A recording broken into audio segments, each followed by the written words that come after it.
इतिहास गवाह है कि जब जब तकनीक करवट लेती है, तब तब पुराने साम्राज्य ढह जाते हैं और नए राजा बनते हैं। आज हम एक ऐसे ही बदलाव के मुहाने पर खड़े हैं। फरवरी 2026 के पिछले 15 दिनों में दलाल स्ट्रीट पर बिल्कुल यही हुआ है। एक ऐसा साइलेंट क्रैश जिसकी चीखें सीधे अमेरिका के वॉल स्ट्रीट तक सुनाई दे रही हैं। जरा नंबर सुनिए, आपके रोंगटे खड़े हो जाएंगे। सिर्फ 15 दिनों के अंदर निफ्टी आईटी इंडेक्स से $70 बिलियन, करीब 5.8 लाख करोड़ रुपए साफ हो गए हैं, धुएं में उड़ गए। विदेशी निवेशकों ने घबराहट में पैनिक बटन दबाकर भारतीय आईटी सेक्टर से 11,000 करोड़ रुपए रातों रात खींच लिए। विप्रो 19% क्रैश, LTI एमट्री 22% क्रैश, दिग्गज इन्फोसिस 16% डाउन। क्यों? अचानक ऐसा क्या हो गया? बाजार में एक डरावना नैरेटिव सेट कर दिया गया है। कहानी बेची जा रही है कि आर्टिफिशियल इंटेलिजेंस आ गया है, कोडिंग का गेम ओवर। अब भारत के 50 लाख सॉफ्टवेयर इंजीनियर्स की कोई जरूरत नहीं है। TCS और इन्फोसिस जैसे हाथी अब डायनासोर बन जाएंगे। लेकिन क्या यह पूरी सच्चाई है, या फिर इन गोरे फंड मैनेजर्स ने कोई ऐसी कब्र खोद दी है जिसके अंदर एक ऐसा डार्क सीक्रेट छिपा है जो सिर्फ आपके पोर्टफोलियो को नहीं बल्कि आपके शहर के रियल एस्टेट, आपकी पसंदीदा SUV कंपनी और आपकी जेब को हिलाने वाला है। स्वागत है रंजन फाइनेंशियल्स में। आज हम सिर्फ IT स्टॉक्स का रोना नहीं रोएंगे। आज हम बात करेंगे उस रिपल इफेक्ट की जो एक सॉफ्टवेयर इंजीनियर की नौकरी जाने से शुरू होता है और सीधे आपके घर की EMI तक पहुंचता है। कुर्सी की पेटी कस लीजिए, क्योंकि आज का ये 100 वॉट एनालिसिस आपके दिमाग के सारे तार खोल देगा। सबसे पहले इस AI के हौवे का ऑपरेशन करते हैं। अमेरिका में बैठे लोगों को लगता है कि चैट GPT और क्लॉड अब इतने स्मार्ट हो गए हैं कि बस एक प्रॉम्प्ट डालो और पूरा का पूरा बैंक का सॉफ्टवेयर बनकर तैयार। लेकिन दोस्तों, जमीनी हकीकत बहुत अलग है। मान लीजिए AI एक बहुत ही पावरफुल 1000 हॉर्स पावर का कार का इंजन है। क्या आप सिर्फ एक इंजन को हाईवे पर दौड़ा सकते हैं? नहीं ना। आपको उस इंजन को कार की बॉडी में फिट करना होगा, ब्रेक लगाने होंगे, स्टीयरिंग लगानी होगी। अब सोचिए, अमेरिका का कोई टॉप बैंक है, सिटी बैंक या JP मॉर्गन। क्या वो बैंक अपने करोड़ों ग्राहकों का खुफिया डेटा, उनके पासवर्ड्स, उनके ट्रांजैक्शंस सीधा किसी पब्लिक AI में डाल देगा? बिल्कुल नहीं। ऐसा किया तो अगले दिन बैंक हैक हो जाएगा। बड़ी एंटरप्राइज कंपनियों के कोर सिस्टम्स 20-30 साल पुराने होते हैं। AI आपको 500 लाइन का एक बहुत बढ़िया पाइथन कोड तो लिख देगा, लेकिन उस कोड को बैंक के पुराने सिस्टम में सुरक्षित तरीके से डिप्लॉय कौन करेगा? उसे गूगल क्लाउड यानी GCP के सिक्योर नेटवर्क में कौन डालेगा? उस कोड को हैकर्स से कौन बचाएगा? ये सारी प्लम्बिंग AI खुद नहीं कर सकता। इसके लिए आज भी इंसान चाहिए। और वो इंसान कौन है? हमारी TCS, इन्फोसिस और HCL। AI हमारी IT कंपनियों को खत्म नहीं कर रहा है, वो उन्हें कोडर से प्रमोट करके AI इंटीग्रेटर बना रहा है। लेकिन कहानी यहाँ खत्म नहीं होती दोस्तों। पिक्चर में एक बहुत बड़ा ट्विस्ट है। भले ही टॉप IT कंपनियां बच जाएं, लेकिन नौकरियां तो जरूर जाएंगी। खासकर वो नौकरियां जो एंट्री लेवल की हैं, जैसे बेसिक कोडिंग, मैनुअल टेस्टिंग और BPO का काम। और यहीं से शुरू होता है असली खेल, द डोमिनो इफेक्ट। भारत में IT सेक्टर के करीब 50 लाख लोग काम करते हैं। ये वो इंजीनियर्स हैं जिनकी सैलरी बहुत हाई होती है। हमारे नोएडा, गुड़गांव, बेंगलोर और हैदराबाद जैसे शहरों की पूरी इकोनॉमी इन्हीं IT वालों के कंधों पर खड़ी है।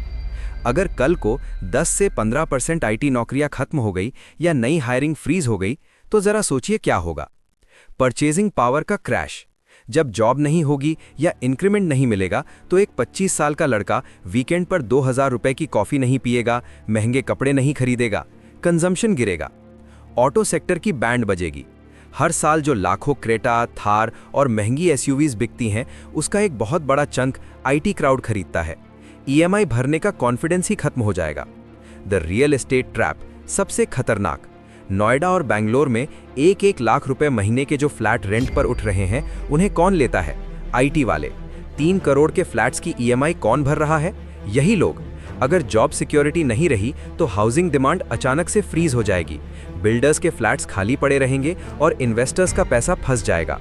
मतलब साफ है, एआई का हथौड़ा सिर्फ टीसीएस के सिर पर नहीं पड़ेगा, बल्कि उस मॉल के मालिक, उस कार कंपनी और उस बिल्डर के सिर पर भी पड़ेगा जिसका पूरा धंधा आईटी वालों की सैलरी पर टिका है।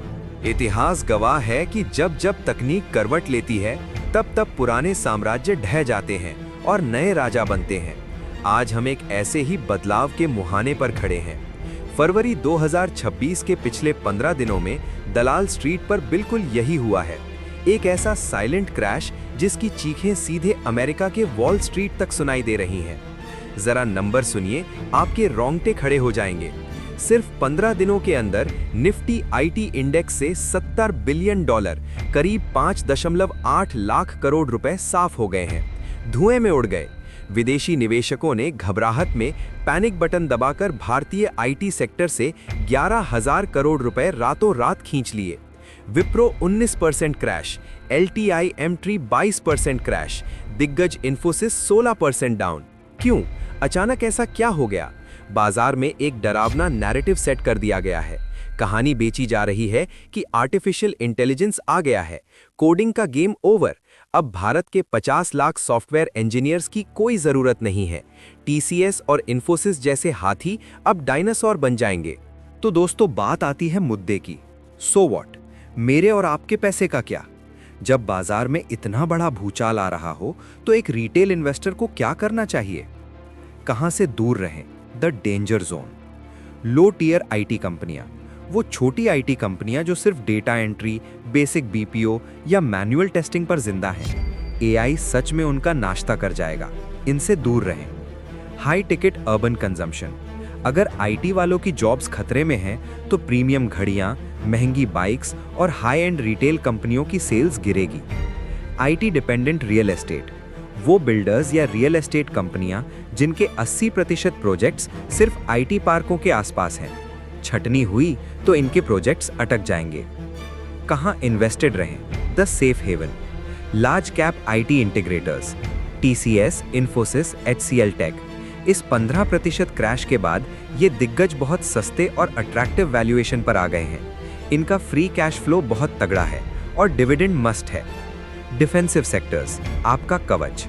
जॉब रहे या जाए, इंसान खाना खाएगा, नहाएगा और बीमार पड़ने पर दवाई लेगा। एफएमसीजी, आईटीसी, एचयूएल और फार्मा सेक्टर इस एआई तूफान में आपके पोर्टफोलियो को डूबने से बचाएंगे। Mid cap AI plays, Persistent Systems और कोफॉर्ज जैसी कंपनियां जो क्लाउड और डेटा इंजीनियरिंग में गेम बदल रही हैं। अंत में इस $70 बिलियन के क्रैश को एक जियोपॉलिटिकल नजरिए से देखिए। दुनिया कहती है कि data is the new oil, मान लिया, लेकिन अगर डेटा तेल है और अमेरिका के एआई मॉडल्स उस तेल को साफ करने वाली रिफाइनरी हैं, तो उस रिफाइनरी से पाइपलाइन बिछाकर दुनिया के हर घर, हर बैंक, हर कंपनी तक पहुंचाने वाले इंजीनियर्स और मैकेनिक्स आज भी भारतीय ही हैं। भले ही नौकरियां कम हो, लेकिन जो इंजीनियरिंग स्केल और एग्जीक्यूशन पावर भारत के पास है, वो रातों रात खत्म नहीं हो सकती। अमेरिका दुनिया का दिमाग हो सकता है, लेकिन भारत आज भी उस दिमाग का नर्वस सिस्टम है। ये सेल ऑफ सिर्फ एक पैनिक है, कमजोर हाथों से शेयर निकालकर स्मार्ट इन्वेस्टर्स को सस्ते में देने का खेल है। अब फैसला आपके हाथ में है। क्या आप इस डर के माहौल में अपने अच्छे स्टॉक्स बेचकर भागेंगे, या इस $70 बिलियन के क्रैश को एक गोल्डन अपॉर्चुनिटी मानकर डिस्काउंट पर खरीदारी करेंगे? नीचे कमेंट बॉक्स में मुझे बताइए #AI वर्सेस इंडिया। इस पूरे एआई जॉब लॉस और रियल एस्टेट वाले इम्पैक्ट पर आपकी क्या राय है? क्या आपको अपने आसपास इसका असर दिखना शुरू हो गया है? अगर इस वीडियो ने आपके सोचने का दायरा बढ़ाया हो तो इसे लाइक करें और अपने हर उस दोस्त के साथ शेयर करें जो बाजार में इन्वेस्ट करता है। जय हिंद।